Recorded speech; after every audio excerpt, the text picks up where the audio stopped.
こんにちは。スピリチュアルで夢実現を提唱するスピリアルアカデミーザ・ガイアンハウスオーストラリアの開運先生術師新海真希です。今日は2025年7月の11日、ヤギ座の満月のお話です。その前にこの動画までたどり着いてくださった皆さん、本当にありがとうございます。ご縁に感謝いたします。オーストラリア・シドニーから先生術カラーセラピー独自に開発したセプタグラムソウルジャーニーコーチングやリーディング、感情デトックスなど日本でももう登録商標をきちんとさせていただいているさまざまなメソッドを提供しております。そしてぜひ私は海外におりますけれども、日本、世界中でこのメソッドを広めてくださる方を常に募集しております。気になる方はぜひまず個人セッションオンラインで受けれるので体験してみてください。そしてチャンネル登録まだの方はぜひ登録をお願いします。インスタグラムの方でも毎週金曜日の朝に開運波動をお届けするライブを行っておりますので、ノートと、インスタライブの方も合わせてぜひご利用ください。さあ、それではですね、満月のお話です。このヤギ座の満月ですけれども、一言で言いますと、魂と現実が一致していく時と言えます。ポジティブに宇宙からご褒美を受け取る日みたいな感じで意識していくといいのではないかと思います。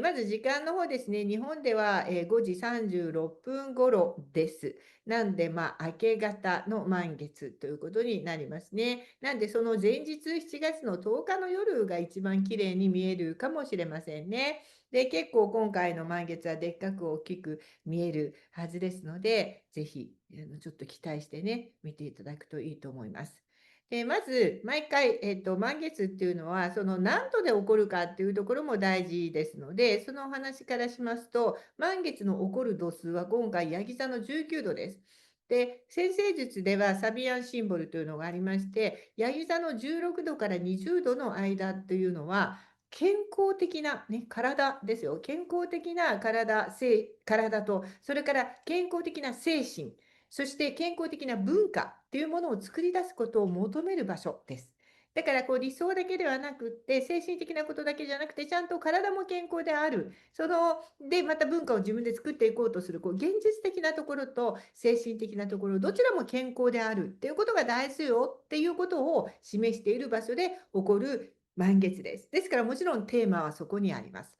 で、その中でも特に19度という場所には、サビアンシンボルで食料品の詰まった袋を運ぶ5歳の子供という言葉が当てはがめられています。で、これもピンと映像が浮かびますよね。食品の詰まった袋ってすごい重そうです。でもそこには食料品だから、もう必要な何かが入ってるんで運ばざるを得ないんですけども、それを5歳のちっちゃな子供が不釣り合いな重すぎる荷物を運んでいる姿、あるいはこれはもう運ばされている姿というふうに言えます。つまり、社会的な仕事とか責任などを必要以上に早くから身につけさせられて、必要以上にいろんな責任を負わされているという姿を暗示しています。で、これは特にオーストラリアに住んでる私からすると、オーストラリアの方が私の人生が長いんで、日本にいた頃をかすかに思い出しても、とてもアジアや日本の国々にありがちなこと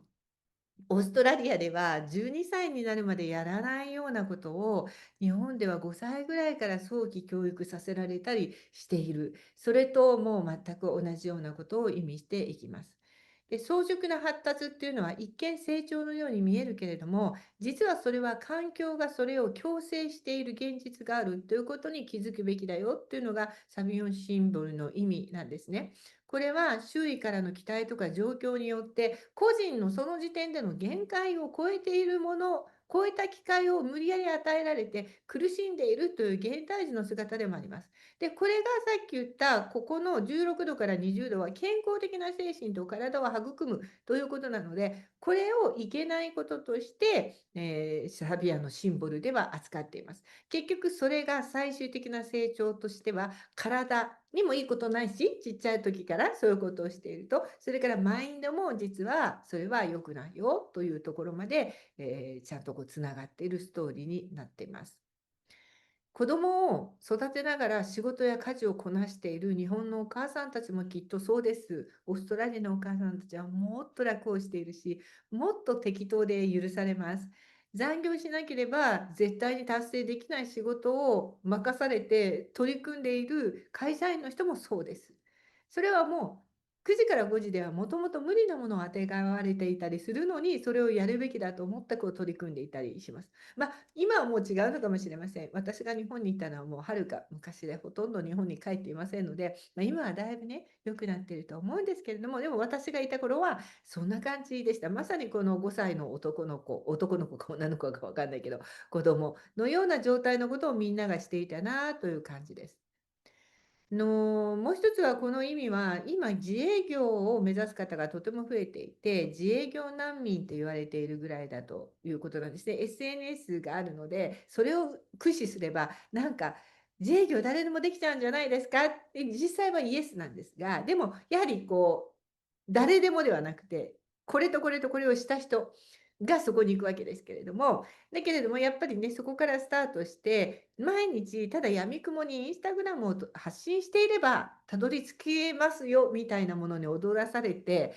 自ら何時間も毎日 PC や携帯を触って投稿し続けている姿、これも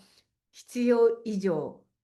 体が追いついていないぐらい PC を見ている。で、無理をすれば一時的には続きますけれども、明らかに人間のマインドとか体は蝕まれていく、悲鳴を上げていく、どこかでストップが強制的にはかかってしまうということを暗示していたりもします。無理をしすぎているよっていう度数なんです。そこに気づきましょうよという度数なんです。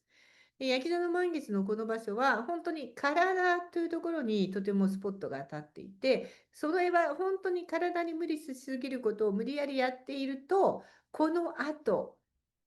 後悔することになるからというところにつながっています。これはですね、あの人間の目っていうのはもともとは遠くをもっと見るために神様が作っているし、もっと広くを見るために作ったもので、神様の想定内では腕の長さの範囲にある、この範囲にあるものの景色だけを見ている時間っていうのはない想定で作られている、この目は。こんなものがこうない想定で。だから1日にその手の内側にある場所で何時間も同じものを見続けているという状況は神の意図には合ってないのかもしれませんね。ですからそのメンタルヘルスが今とても問題になってますが、実はその原因の多くがその携帯を長い時間見すぎている。つまり狭い範囲で目が固定されて一つのものを見続けている。脳はそれは非常事態だと取る。もっと目は1分間の間にいろんなところを見るべき。あっちを見たりこっちを見たり。でも携帯だとここしか見ない。だからそこのところをちょっとね、改良していくっていうことも大切かななんて思いました。で、もうちょっと今度はサビアンだけではなくて、満月のアスペクトというものを見ていきたいと思いますので、一瞬、シェアをします。いつものように、もう小惑星を読まないで無視していたときは、私も先生術がなかなか当たらないなと感じてたんですが、やっぱり今の世の中、もっと早くに動く小惑星を読んでいくことが大事なのと、これもいつも言っていますが、この主要天体をこう読みなさいという何か押し付けられているものだけをやっていると、あえて大事なところから目をそらされている感じがすごく私はするんです。先生術の世界だって、政治の世界だって、世間だって社会だって一緒です。こう、無理やりこっちの方にニュースを見せせられているのじゃないところを自ら見ていくと、そこに真実がある。先生術ではそれがまさに小惑星。もっと小惑星をみんな見ようよってだから今一生懸命言ってます。で、それもひっくるめて、見ていくとですね、このアスペクト全部まとめて言うならば、長期的に諦めずに続けてきたものがある人は、一つのご褒美達成、祝福というものを受け取るアスペクトになってます。過去を振り返って自分をいたわってあげる、っていうことがとても大切な時期ということでもあります。ちょうどもうこれもあったので、くしくも私は11年間シドニーで続けてきたクリスタルリテールショップ兼スピリアルアカデミーという学校を一つ手放しました。これ実は2件目だったんですけれども、もうちょうどこの新しい過去のエネルギーの中から新しい場所のエネルギーがここから必要だということがピーンときちゃったんですね。で、その新しいものはこの町じゃなくて別の町にある。だから町を移動しようというふうに思ったんです。なんかずっとこの町でなければならないという思い込みがあったんですよ。大好きな町を選んで開業しましたから。でもそういうものがやっぱりいつの間にかエネルギーが変わってるということに気がついて、もうこの町じゃないな。で手放すことにしました。店を移動するっていうのは家を引っ越すよりも大変です。クライアントも一から構築していかなきゃいけない。商業物件の契約ってシドニーはすごく厳しいルールがありまして、借りたい側が簡単に借りれないんですね。自分のやりたいことが全部提出してその場で認可されるっていうのはほぼなくて、やりたいようにできないんです。ですからかなり勇気を持っての決断というふうになりましたけれども、この手放しがヤギ座の満月までに間に合ってよかったなと個人的には感じています。これも一つの自分へのご褒美だと思ったんです。11年間よくこの場所で本当に頑張った。100% 自信を持って誇りに思うことができるので、少しもっと自分の好きなことが好きなようにできる小回りの利く場所に移動しよう。もういいんじゃないかなって自分にご褒美をあげたと。そういう感じです。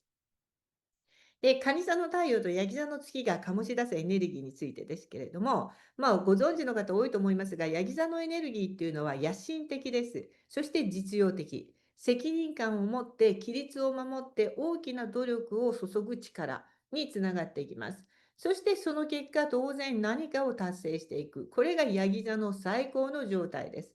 ですが、同じ質がもしマイナスに出るときには、束縛とか制限とかストレスとか自己否定とか、自分自身へのジャッジや人へのジャッジ、窮屈さというものになっていきます。で、今回は、蟹座の満月というのは、本来、蟹座じゃない、ヤギ座の満月っていうのは、本来は蟹座が居場所である月にとっては、ヤギ座っていうのは一番居心地の悪い場所なんです。そこに入っている満月ということになるんです。で、自分が一番居心地のいい場所に太陽が入っちゃってる。他の人が僕の家に入っちゃってる。そういうような感じになってます。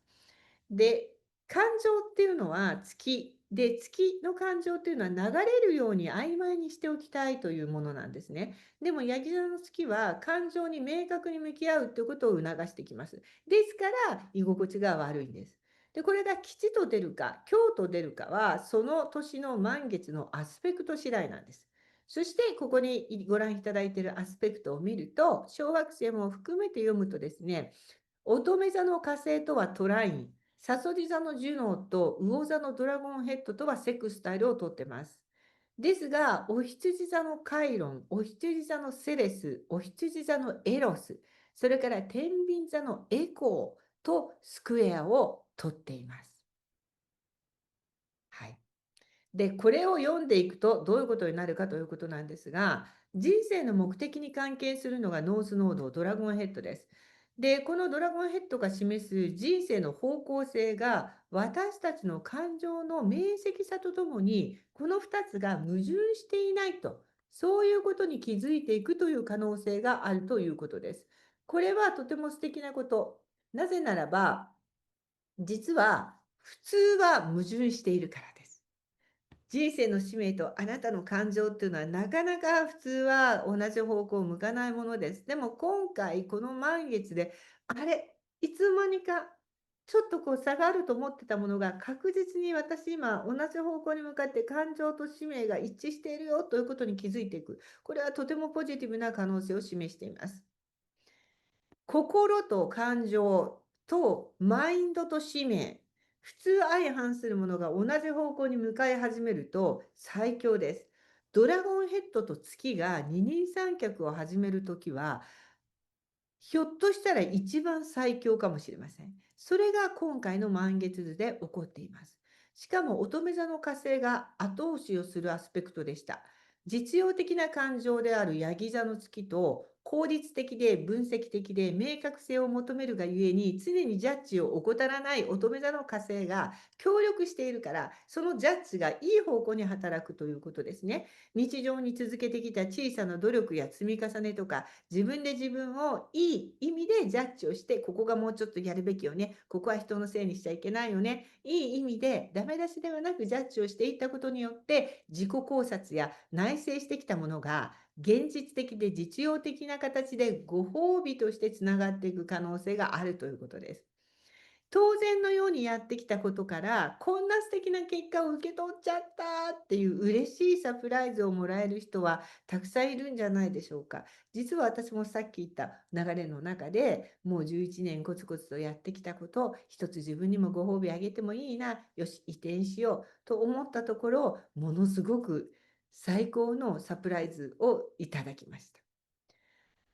で、またこれまでの努力とその結果までのストーリーを実用的に自己表現としてアウトプットしたりとか、言語化できるっていうのも、この火星のアスペクトからわかることですね。さらに、さそり座のジュノー、これは深いところに存在する今世のあなたの幸せになる権利のようなものを示しているんですが、その鍵が開く可能性。で、やっと今までのことが報われていくということです。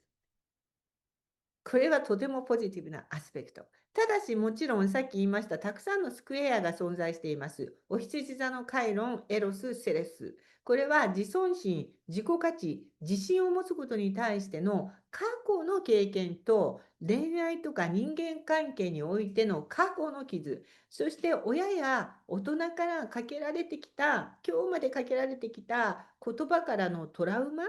自尊心を奪うような言葉。あなたはこうだからいけないのよ。あなたはいつもこうだからどうせやってもダメよ。あなたは頭が悪いから、あなたはあの人よりも努力家じゃないからきっと無理よみたいに勝手にあなたをネガティブにジャッジされてきた言葉ですね。これにとてもテーマがあるんです。で、それが月という感情の天体とスクエアを取る。しかもヤギ座ですから、それらのテーマにおいての過去のネガティブな感情っていうのを明確に浮き彫りにしてしまいます。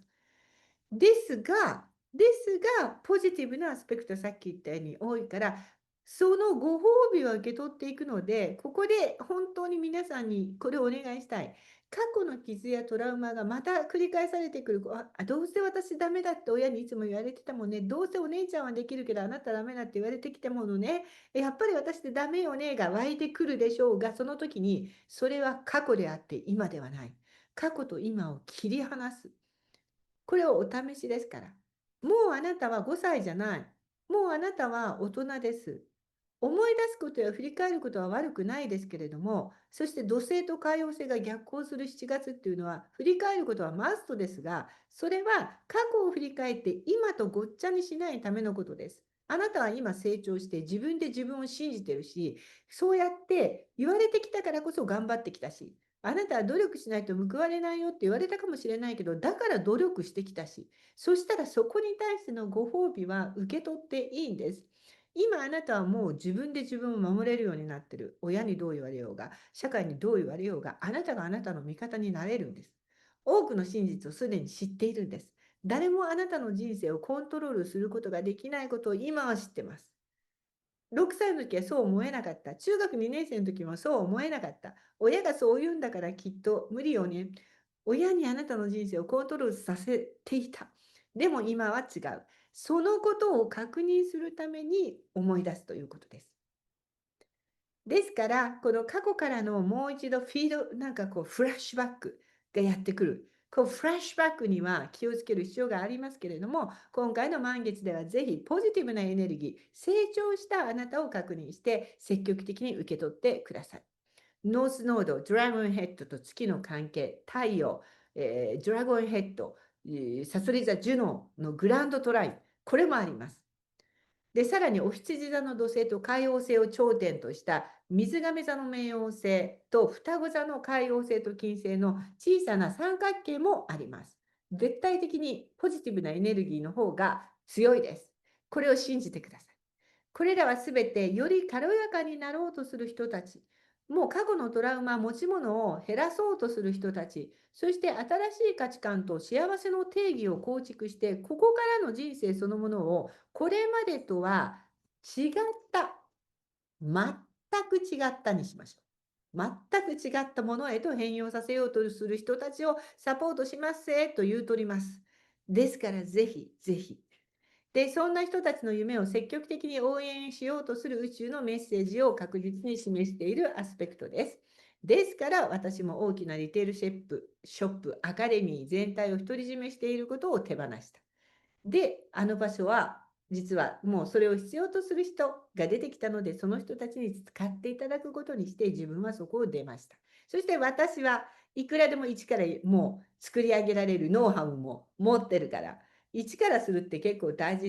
変ですね。またそこにお客さんを呼ぶっていうのは。だからそこはもう使っていただく。でも私は一からまた作っても大丈夫。ノウハウを持ってるので、新しい場所で身軽になって身動きの取りやすいところで新しい気持ちで新規の出会いに期待していこうと思ってます。でさらにその場所では自営業をこれから頑張ろうとする人たちにもサポートして使ってもらうための場所として整えている。これが私のこれからのまたライフワークにシドニーで頑張ろうとしている人たちをね助けていこうというのが今加わっています。なので、他のクライアントさんにも気軽に使っていただける便利な場所に今回は移動するということなんですね。だからこんな風に私みたいにこれまでと人生とはちょっと違った、全く違った仕事の仕方、計画、ビジョンっていうのを今立てていくことが大事です。で、それは1年前までは思ってもいなかったような未来なんです。全く違ったですから。もう私も1年前必死で働いてあのお店を購入しましたから、自分のお金で購入した店なんです。を手放し期なんて1年前は一切ありませんでした。だから今手放した自分がもう不思議でしょうがない。でも今だと思ったんです、2ヶ月前に。